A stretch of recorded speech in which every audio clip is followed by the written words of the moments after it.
a mass rally organizers in the Kim Il-sung Square vowing to carry through the tasks set forth by the country's leader Kim Jong-un in his New Year address in Pyongyang, North Korea, Thursday, January 4, 2018. John Chol Jin, at United Nations, North Korea's foreign minister is warning the United States that its deployment of nuclear-powered aircraft carriers and planned military exercises immediately after the Winter Olympics threaten improved relations between the two Koreas. Ri Yong-ho urged the United Nations not to remain silent about what he called the U.S. dangerous game of aggravating the situation in and around the Korean peninsula and driving the whole world into a possible disaster of nuclear war. In a letter to UN Secretary-General Antonio Guterres circulated late Thursday, he urged the UN chief to exert efforts to halt the U.S. deployment of equipment and the upcoming military maneuvers.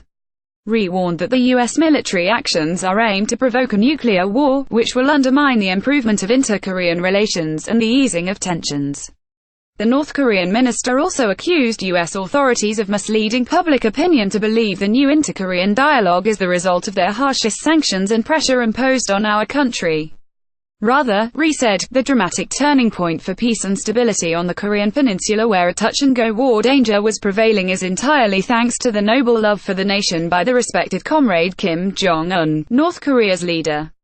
Kim unexpectedly said in his New Year's address that he was willing to send a delegation to the Winter Olympics being held Feb 9–25 in the South Korean county of Pyeongchang, and the South Korean government and International Olympic Committee responded positively.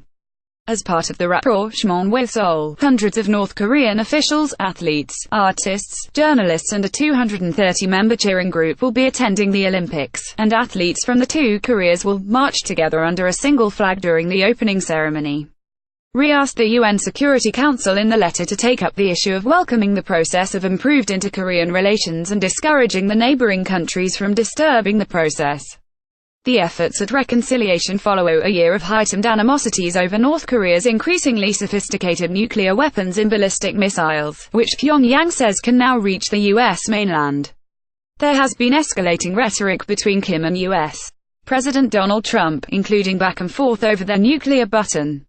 Some experts say North Korea may want to use improved ties with the South as a way to weaken U.S.-led international sanctions.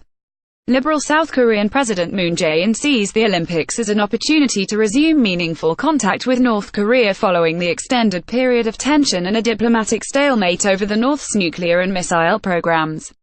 Ri charged in the letter that the U.S. military is intentionally aggravating the situation in and around the Korean peninsula by deploying military reinforcements, including aircraft carrier strike groups, designed to make a preemptive strike on North Korea at a time when the two Koreas are charting a course of peace together.